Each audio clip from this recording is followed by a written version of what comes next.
যে রুটিটা এতটা লাল কিভাবে হচ্ছে বলো, এই রুটিটা এতটা লাল কিভাবে হচ্ছে ভাই।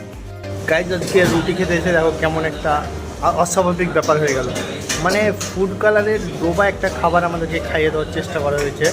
তোমাদেরকে আমি জাস্ট দেখাচ্ছি, দেখো এই দেখো, জাস্ট তোমাকে আমি এই রুটিটা দেখাচ্ছি।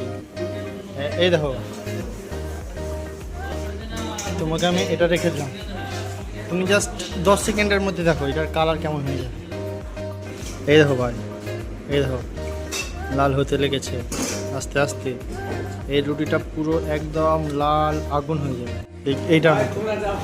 এই দেখো এটা কি, এটা তারপর আবার ওদের স্টাফদের সাফাইটা দেখো, মানে নিজেরাই ধরা দিয়ে দিচ্ছি।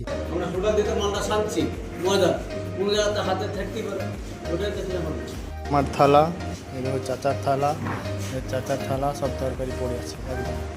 আমি একটা কথাই বলবো, তোমরা ভালো খাও, সুস্থ থাকো, আর একটু খাবারটা খাওয়ার আগে যেখানেই খাবে একটু দেখে খেও।